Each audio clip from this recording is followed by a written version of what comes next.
Hello friends, स्वागत है आपका हमारे यूट्यूब प्लेटफॉर्म पूनम इंस्टीट्यूट पर। तो फ्रेंड्स, आज हम पढ़ने वाले हैं आरआरबी ग्रुप डी, जिसमें हम टॉप 18 एमसीक्यूज़ देखेंगे जो कि एनसीईआरटी बेस्ड हैं बायोलॉजी के। तो इसका हम पूरा एक वन शॉट देखेंगे जिसमें टोटल 80 क्वेश्चंस होंगे हमारे, और मैंने उन्हीं क्वेश्चनों को इंक्लूड किया है जो कि पेपर में प्रश्न बनने की संभावना अधिक है। तो चलिए शुरू करते हैं। तो आप लोग वीडियो को लाइक, शेयर और चैनल को सब्सक्राइब भी करिएगा। तो हमारा पहला प्रश्न यहाँ से रहेगा कि कोशिका का अध्ययन क्या कहलाता है। जो कोशिका का अध्ययन होता है वो क्या कहलाता है? फाइकोलॉजी, कवकोलॉजी, हेपेटोलॉजी या फिर साइटोलॉजी। तो कोशिका का अध्ययन जो कहलाता है, जिसका हमारा करेक्ट आंसर रहेगा वो रहेगा साइटोलॉजी। साइटोलॉजी कोशिका का अध्ययन कहलाता है। नेक्स्ट क्वेश्चन पर चलते हैं। जीव विज्ञान का जनक किसे कहते हैं? जो जीव विज्ञान है उसे उसका जनक किसे कहते हैं? तो इसका जो आंसर रहेगा वो रहेगा अरस्तु। अरस्तु को जीव विज्ञान का जनक कहते हैं। दूसरा हमारा है कि जंतु वनस्पति विज्ञान का जनक किसे कहते हैं? तो वनस्पति विज्ञान के जनक थियोफ्रस्टस को कहते हैं। नेक्स्ट क्वेश्चन, मानव शरीर की सबसे बड़ी हड्डी कौन सी है? जो मानव ह्यूमन बॉडी है उसके अंदर सबसे बड़ी हड्डी जो होती है वो कौन से अंग की होती है? तो वो हमारी है फीमर, जो कि जांघ में पाई जाती है। नेक्स्ट क्वेश्चन, कोशिका की खोज किसने की थी? किस वैज्ञानिक ने कोशिका की खोज की थी? तो इसका आंसर रहेगा हमारा रॉबर्ट हुक, जिन्होंने 1665 ईस्वी में कोशिका की खोज की थी। और जो केंद्रक की खोज की थी वो रॉबर्ट ब्राउन साहब थे, जो केंद्रक की खोज किए थे। नेक्स्ट क्वेश्चन, कोशिका किससे बनी होती है? जो कोशिका होती है वो किससे बनी होती है? तो यह प्रोटीन से बनी होती है। नेक्स्ट क्वेश्चन, शरीर की सबसे मजबूत हड्डी कौन सी है? तो सबसे मजबूत हड्डी जो होती है वो हमारे मुख में पाई जाती है, जो कि जबड़ा होती है। नेक्स्ट क्वेश्चन, अनुवांशिक कूट होते हैं। अनुवांशिक कूट कैसे होते हैं? सिंगल होते हैं, डबल होते हैं या फिर ट्रिपल होते हैं? तो इसका आंसर जो हमारा रहेगा वो रहेगा ट्रिपलेट होते हैं। नेक्स्ट क्वेश्चन, केंचुए में वृषण होते हैं। जो केंचुए में वृषण होते हैं वो कितने होते हैं? तो केंचुए में वृषण हमारे 2 जोड़ी होते हैं, और ऐसे देखा जाए तो 4 होते हैं। नेक्स्ट क्वेश्चन, एक युगल का रक्त समूह ए तथा बी है, उनकी संतानों का रक्त समूह होगा। एक मेल का, एक दंपति जीवन जीने वाले जो व्यक्ति हैं, जिसमें एक मेल और एक फीमेल होती है, उनका जो एक मेल का ए है, फीमेल का बी है, तो ए बी ब्लड ग्रुप वाले माता पिता की संतानों का जो ब्लड ग्रुप होगा वो होगा ए बी और ए बी तथा ओ। ये चारों ब्लड ग्रुप हो सकते हैं उनकी संतानों के अंदर, ये संभावित आंकड़ा होता है। नेक्स्ट क्वेश्चन, दो न्यूक्लियोसोम को जोड़ने वाला डीएनए क्या कहलाता है? जो दो न्यूक्लियोसोम होते हैं उन्हें जोड़ने के लिए जिस डीएनए का यूज़ होता है वो कौन सा डीएनए होता है? तो वो अंतराली डीएनए होता है। नेक्स्ट क्वेश्चन, केंचुए में उत्सर्जी अंग होता है। जो केंचुआ होता है, केंचुए में उत्सर्जी अंग कौन सा होता है? तो वो होती है हमारी नेफ्रिडिया। नेक्स्ट क्वेश्चन, यकृत फ्लूक का मध्य पोषक क्या है? जो यकृत फ्लूक होता है उसका मध्य पोषक क्या है? तो वो है मनुष्य। मनुष्य जो होता है वो मध्य पोषक होता है, और घोंघा इसका हमारा प्राइमरी होता है। नेक्स्ट क्वेश्चन, मच्छर द्वारा नहीं फैलता, ऐसा कौन सा रोग है इन चारों में से जो मच्छर के द्वारा नहीं फैलता है? मलेरिया, हैजा, डेंगू, फाइलेरिया। तो इसमें से जो हमारा डेंगू है वो बैक्टीरिया जनित रोग है। नेक्स्ट क्वेश्चन रहेगा, डेंगू ज्वर किसके द्वारा होता है? जो डेंगू ज्वर होता है वो किसके द्वारा होता है, किस मच्छर के काटने से होता है? तो क्यूलेक्स मच्छर के काटने से डेंगू ज्वर होता है। नेक्स्ट क्वेश्चन, मोती प्राप्त किया जाता है। जो मोती होता है वो किससे प्राप्त होता है? तो इसका आंसर जो हमारा रहने वाला है वो है सीपिया। सीपिया से मोती प्राप्त होता है। नेक्स्ट क्वेश्चन, नाइट्रीकरण जीवाणु होते हैं। जो नाइट्रीकरण जीवाणु होते हैं वो कैसे होते हैं? तो ये रसायन संश्लेषित जीवाणु होते हैं, ये रसायनों के द्वारा अपना भोजन ग्रहण करते हैं। नेक्स्ट क्वेश्चन, निम्न में से कौन सा जीवाणु जनित रोग है? जो जीवाणु जनित रोग है इन चारों में से कौन सा है? तो खसरा, चेचक, रेबीज, तपेदिक। तो जीवाणु जनित जो रोग है वो हमारा है तपेदिक, और बाकी जो हमारे दिए हुए हैं ये वायरस से होने वाले रोग हैं। नेक्स्ट क्वेश्चन, जीन उपस्थित होते हैं। जीन किस पर उपस्थित होते हैं? तो जीन गुणसूत्रों पर उपस्थित होते हैं। नेक्स्ट क्वेश्चन, डीएनए से आरएनए बनना क्या कहलाता है? जो डीएनए से आरएनए बनने की प्रक्रिया है वो हमारी रूपांतरण कहलाती है। इसका आंसर है वो है रूपांतरण। नेक्स्ट क्वेश्चन, रक्त का थक्का किस विटामिन के कारण जमता है? ऐसी कौन सी विटामिन है जो कि ब्लड क्लॉटिंग में मदद करती है या फिर सहायता करती है? तो वो हमारी है विटामिन के। आंसर इसका रहेगा विटामिन के।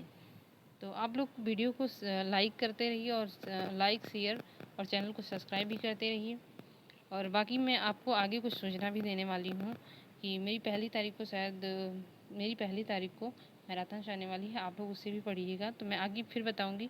अभी देखते हैं क्वेश्चन के बारे में कि मेंडल ने कितने नियम प्रस्तावित किए हैं। जो मेंडल साहब थे उन्होंने कितने नियम प्रस्तावित किए हैं, तो उन्होंने 3 नियम दिए हैं। एक हमारा प्रभाविता का नियम है, दूसरा पृथक्करण का और तीसरा स्वतंत्र अभ्यूहन का नियम है। नेक्स्ट क्वेश्चन, यूरिया का संश्लेषण किसमें होता है? जो यूरिया पाई जाती है उसका संश्लेषण, तो उसका संश्लेषण हमारे किडनी के द्वारा होता है। नेक्स्ट क्वेश्चन, ऐसा कौन सा अम्ल है जो विटामिन है? तो उसका आंसर रहेगा एस्कॉर्बिक अम्ल। एस्कॉर्बिक अम्ल ऐसा एक अम्ल है जो कि अम्ल के साथ साथ विटामिन भी है। नेक्स्ट क्वेश्चन, शरीर का सबसे बड़ा अंग कौन सा? शरीर का सबसे बड़ा अंग जो है वो हृदय, लीवर, मस्तिष्क, किडनी, क्या कौन सा है? तो ये होगा हमारा शरीर का सबसे बड़ा अंग लीवर होगा। नेक्स्ट क्वेश्चन, लैंगर हंस की द्वीपिकाएँ कहाँ पाई जाती हैं? लैंगर हंस की जो द्वीपिकाएँ हैं वो अग्नाशय में पाई जाती हैं, जहाँ से हमारा अग्नाशयी रस निकलता है। नेक्स्ट क्वेश्चन, मधुमक्खी का पालन क्या कहलाता है? तो मधुमक्खी का पालन सेरीकल्चर, एपीकल्चर, विटीकल्चर या फिर फ्लोरीकल्चर।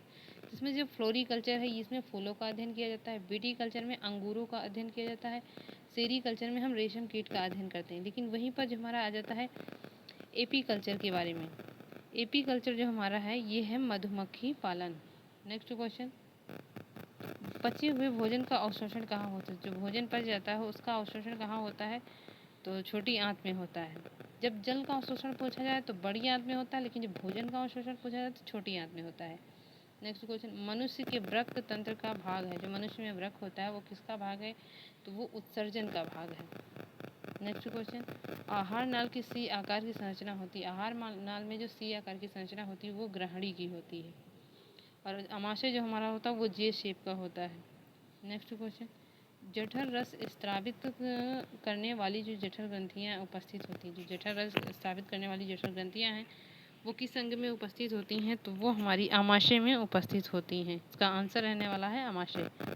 लार में पाए जाने वाला एंजाइम, ऐसा कौन सा एंजाइम है जो लार में पाया जाता है? Ptyalin, amylase, trypsin, lipase. ये जो तीनों एंजाइम हैं ये अग्नाशयी रस में पाए जाते हैं, जिसे हम पूर्ण पाचक रस भी कहते हैं, अग्नाशयी रस को। और जो लार में पाया जाता है वो हमारा टाइलिन है। नेक्स्ट क्वेश्चन, जल में घुलनशील विटामिन। विटामिन जो होते हैं वो 2 प्रकार से होते हैं, एक जल में घुलनशील, दूसरा वसा में घुलनशील। जो जल में घुलनशील हैं वो हमारे होते हैं बी और सी, लेकिन जो हमारे वसा में घुलनशील हैं तो वसा में घुलनशील जो होते हैं वो हमारे बाकी जो जितने भी विटामिन बचे हैं ए, के, डी और बी कॉम्प्लेक्स जो हैं, ये सारे विटामिन जो होते हैं ये वसा में घुलनशील होते हैं। लेकिन जल में घुलनशील केवल बी और सी होता है, तो यहाँ पर ऑप्शन के अकॉर्डिंग जाएंगे तो विटामिन सी हमारा। नेक्स्ट क्वेश्चन, केचुए में श्वसनांग होते हैं। जो केचुए में श्वसन अंग होते हैं वो कितने होते हैं? या सॉरी, केचुए में श्वसनांग कौन से होते हैं? केचुआ किससे श्वसन करता है? तो अपनी त्वचा के द्वारा करता है। नेक्स्ट, मानव हृदय में पाए जाते हैं। मानव हृदय में कितने कक्ष पाए जाते हैं? तो 4 कक्ष पाए जाते हैं, 2 आलिंद होते हैं और 2 निलय होते हैं। इसका आंसर रहने वाला है 2 आलिंद और 2 निलय। नेक्स्ट क्वेश्चन, मनुष्य के हृदय में कोष्ठों की संख्या होती है। जो ह्यूमन हार्ट होता है उसमें कितने कोष्ठ होते हैं? तो उसमें 4 चैम्बर पाए जाते हैं। नेक्स्ट क्वेश्चन, स्वस्थ मनुष्य का जो सामान्य रक्तदाब है वो कितना होता है? तो वो 180 से 120 होता है। ये मैं आप लोगों को रिवीजन करवा रही हूँ, इसलिए मैं इसका ज़्यादा डिटेल नहीं बता रही हूँ। आप लोग इसे जितनी जल्दी हो सके उतनी जल्दी आप पढ़ेंगे, तो आपने दो तीन से बार पढ़ा ही होगा, तो अब मैं रिवीजन के तौर पे इसे करवा रही हूँ। ये मत समझिए कि मेरी स्पीड बहुत तेज़ है, मैं क्वेश्चनों को इतनी तेज़ लगवाते चल रही हूँ। तो आगे देखते हैं, जठर ग्रंथियाँ उपस्थित होती हैं। जठर ग्रंथियाँ जो होती हैं वो कहाँ पर उपस्थित होती हैं? वो अमाशय में उपस्थित होती हैं। नेक्स्ट क्वेश्चन, कूपिका वायु कोष्ठिका में पाई जाती है, या वायु कोष्ठक जिसे हम एल्बियोली कहते हैं, एल्बियोली पाई जाती हैं। तो कहाँ पर पाई जाती है, किस अंग में? तो वो होती है हमारी फेफड़ों में, जो कि श्वसन तंत्र का भाग है। नेक्स्ट क्वेश्चन, यकृत किस रंग का होता है? जो यकृत होता है वो धूसर रंग का होता है। नेक्स्ट क्वेश्चन, पादप में जाइलम उत्तरदायी होते हैं। जो पादप में जाइलम पाई जाती हैं वो किस चीज़ के लिए उत्तरदायी होते हैं? तो वो जल संवहन के लिए उत्तरदायी होते हैं। भोजन संवहन के लिए होते हैं वो हमारे फ्लोएम होते हैं। नेक्स्ट क्वेश्चन, पित्त रस का स्त्रावण होता है। पित्त रस का स्त्रावण कहाँ होता है? तो यह पित्ताशय में होता है। नेक्स्ट क्वेश्चन, पल्मोनरी शिरा खुलती है। जो पल्मोनरी शिरा होती है वो कहाँ पर खुलती है? तो वो बाएं आलिंद्र में खुलती है। नेक्स्ट क्वेश्चन, प्रकाश संश्लेषण में ऑक्सीजन गैस किससे मुक्त होती है? जो प्रकाश संश्लेषण की क्रिया होती है तो जो क्रिया होने के बाद जो ऑक्सीजन होती है वो किस पदार्थ से मुक्त होती है या किस एलिमेंट से मुक्त होती है? तो वो हमारी है जल। जल का यूज़ होता है प्रकाश संश्लेषण की प्रक्रिया में, फिर वो अपना भोजन बनाने के साथ साथ वो ऑक्सीजन को रिलीज़ भी करती हैं। तो वो जल ही एक ऐसा उत्पाद है जिससे ऑक्सीजन मुक्त होती है। नेक्स्ट क्वेश्चन, आप लोग वहाँ से क्वेश्चन हम यहाँ देखते हैं, फिर उसके बाद देख लेते हैं एक हमारा जो मैंने कहा था कि मैं बीच में बताने वाली हूँ। तो मैं 1 तारीख को जो हमारे 1 अगस्त है, 1 अगस्त को मैं एक मैराथन कराने वाली हूँ, जिसमें एक क्लास में पूरी कंप्लीट बायोलॉजी के एमसीक्यूज़ में कराऊंगी। जितना भी बायोलॉजी का सिलेबस है उन सभी से मैंने 20 से 25 क्वेश्चन ऐड किए हैं, जो कि वहीं से प्रश्न पेपर में फंसने की संभावना है। मैंने सिर्फ एक्सपेक्टेड क्वेश्चनों को ही इंक्लूड किया है। तो आप लोग इस वाली वीडियो को 1 तारीख को मैं 12 बजे से अपलोड करूँगी, आप लोग देखिएगा ज़रूर और ज़्यादा से ज़्यादा शेयर भी करिएगा, क्योंकि मैं ये मैराथन करानी हूँ, पूरी कंप्लीट बायोलॉजी करवाऊँगी और यहाँ से ही एग्जिट क्वेश्चन पेपर में शायद फंसने की संभावना रहेगी। तो अब हम अपने क्वेश्चनों की तरफ चलते हैं। ये मैं 1 तारीख को करवाऊँगी, 1 अगस्त को। नेक्स्ट क्वेश्चन की तरफ चलते हैं। हमारा जल का रासायनिक सूत्र क्या है? जो जल का रासायनिक सूत्र है वो रहेगा H2O। हाइड्रोजन के 2 अणु और ऑक्सीजन का 1 अणु मिलकर जल का निर्माण करते हैं। नेक्स्ट क्वेश्चन, स्वपोषी के लिए आवश्यक होता है, जो स्वपोषी पादप होते हैं या स्वपोषी जीव होते हैं उनके लिए क्या आवश्यक होता है? कार्बन डाइऑक्साइड, क्लोरोफिल, सूर्य का प्रकाश। तो ये सभी जो होते हैं, ये तीनों जो होते हैं, इन सभी की ज़रूरत होती है स्वपोषी जो जीव होते हैं उन्हें पोषण करने के लिए। फिर नेक्स्ट क्वेश्चन की तरफ चलते हैं। बल की एसआई इकाई क्या होती है या बल के एसआई मात्रक क्या होता है? तो उसका आंसर हमारा रहने वाला है न्यूटन। न्यूटन बल का एसआई मात्रक होता है। नेक्स्ट क्वेश्चन, विद्युत धारा की एसआई इकाई क्या है? विद्युत धारा की जो एसआई इकाई है वो हमारी एम्पियर है। नेक्स्ट क्वेश्चन, 1 मिनट रुकिएगा फ्रेंड।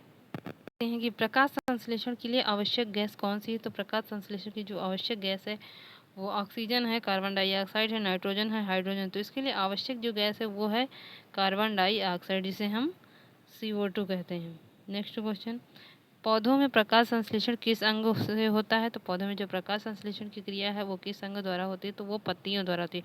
वैसे तो पादप के जितने भी हरे पार्ट्स हैं उन सभी के द्वारा प्रकाश संश्लेषण की प्रक्रिया होती है, लेकिन हम ऑप्शन के अकॉर्डिंग देखते हैं तो पत्ती के द्वारा होती है। नेक्स्ट क्वेश्चन, रक्त का लाल रंग किसके कारण होता है? तो रक्त का लाल रंग जो होता है वो हीमोग्लोबिन की उपस्थिति के कारण होता है। अगर ब्लड में हीमोग्लोबिन प्रेजेंट है तो ब्लड का रंग जो होता है वो लाल रहेगा, और अगर एब्सेंट है तो वो पिंक रहेगा।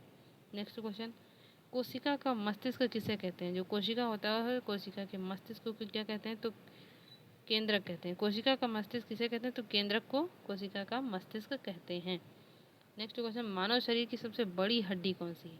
जो मानव शरीर होता है उसकी सबसे बड़ी हड्डी जो होती है वो हमारी फीमर होती है, जो कि जांघ में पाई जाती है। नेक्स्ट क्वेश्चन, कोशिकीय प्रक्रम में ऊर्जा मुद्रा होती है, तो ये ATP के फॉर्म में होती है।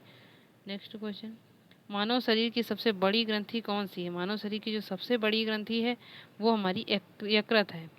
नेक्स्ट क्वेश्चन, सबसे छोटा RNA होता है, जो सबसे छोटा RNA होता है वो कौन से होता है? तो tRNA सबसे छोटा होता है। नेक्स्ट क्वेश्चन, मनुष्य के शरीर में रक्त का pH कितना होता है? तो मनुष्य के शरीर का जो रक्त का pH है वो लगभग 7.4 होता है, जो कि स्वाद में हल्का क्षारीय होता है। ऊष्मा का एसआई मात्रक होता है, ऊष्मा का जो एसआई मात्रक है वो हमारा जूल होता है। नेक्स्ट क्वेश्चन, मानव शरीर का सामान्य तापमान कितना होता है? तो 37 सेंटीग्रेड होता है। नेक्स्ट क्वेश्चन, विटामिन डी की कमी से कौन सा रोग होता है? तो रिकेट्स हो जाता है। नेक्स्ट क्वेश्चन, सबसे हल्की गैस कौन सी है? Oxygen, hydrogen, nitrogen, helium. तो सबसे हल्की जो है वो है हाइड्रोजन। नेक्स्ट क्वेश्चन, मानव हृदय में कितने कक्ष होते हैं? तो मानव हृदय में 4 चैम्बर होते हैं, जो कि 2 आलिंद होते हैं, 2 निलय होते हैं। नेक्स्ट क्वेश्चन पे चलते हैं।